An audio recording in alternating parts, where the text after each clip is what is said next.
This is our first podcast, and we thought, what better way to kind of introduce you guys to what we're trying to do than sitting down and just having a chat ourselves, and you can learn a little bit more about us. It's a little bit into ourselves, but otherwise they're like, who are these two?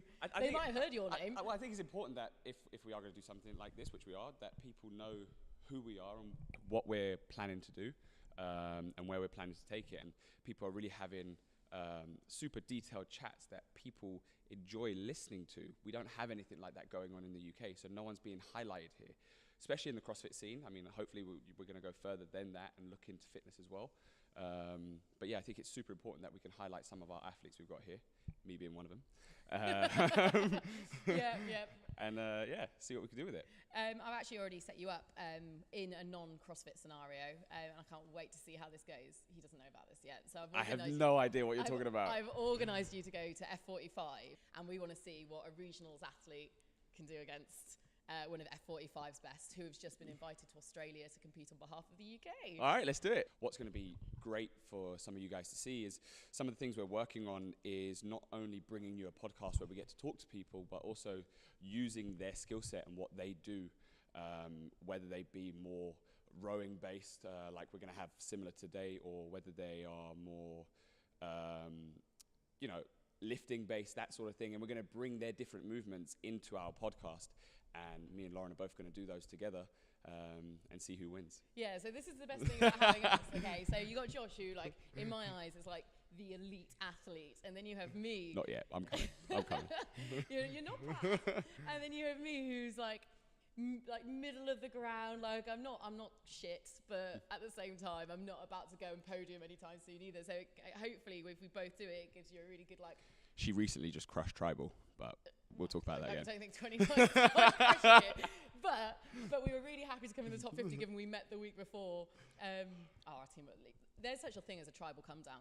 Like genuinely, I was still texting my team every day. I've never done tribal before, and I had a come down after this year. Like seeing everyone do it and just seeing, the great weather and how awesome it looked to be out there. I was almost like, I'm not going to lie, when I've seen tribal before, I was thinking, I don't get the point of it as such, in the sense that nothing really happens for it, right? I always thought when you look at competition, clear winners, clear prizes, that kind of stuff, you take something away. Maybe that's the naivety of me, where I lost the sense of CrossFit. And I love the fact that tribal really is just about bringing people together, putting them in a really awkward situation, something that we don't usually do. We're not often out on paddle boards here in the UK. We're not often running up and down hills. I mean, unless you're doing it in your training, it doesn't happen in competitions. So to see tribal throw that in there and just pull all these people together, I think is really cool. The absolute panic that came over me when they were like, oh, we're doing a run, swim, run. I'm like, shit, I haven't swam in like 15 years. Hey, I know. Can I still swim? I know teams where people couldn't swim. So. There were, bless. It was such a wonderful weekend. I know, like, years gone by and it's rained and it's been horrific. Windy and tents get blown down. And honestly, it was sunbathe workouts. Oh, and actually, I thought everything was really well programmed. You weren't completely wiped at the same time. We had the most incredible guy in our group. Basically, he'd been doing CrossFit a month. So sort of functional training he'd been doing. He'd done a few like mud runs and stuff, but that was like the extent of his experience. And we ended up calling him the hustler, because he'd be like, oh, what's an up and over? And then do it immediately. And then it was like, oh, I've never picked up an Atlas stone. And he's like, oh, well, that was easier than What did he do beforehand? What did he do? Yeah, like what sort of sport did he do beforehand? Where did he come from? He ran. He triathlons. He ran. Okay. So he ran and came in and started picking up Atlas stones. Yeah, super Good comfortable on that run, swim, run. But bless him.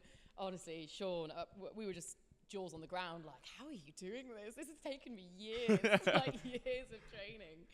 Nice. But anyway, aside from tribal and the workouts that hopefully we're going to be posting on a YouTube, which is the first time I've ever tried doing anything YouTube related, but it should be quite a laugh. We are also hoping to get some of Britain's best athletes on to chat about how they train, talk about what their life is like, really. I just think it's super important that, people that are interested in CrossFit, whether you be an athlete or whether you be the everyday gym goer, we do have great athletes here in the UK that we do look up to, and it is growing. And I think it's super important for everyone to see, the things that we go through, because it's not all, it's not all swings and roundabouts. You're not just running into the gym. Like a lot of people think these athletes train 24/7. A lot of these athletes have jobs.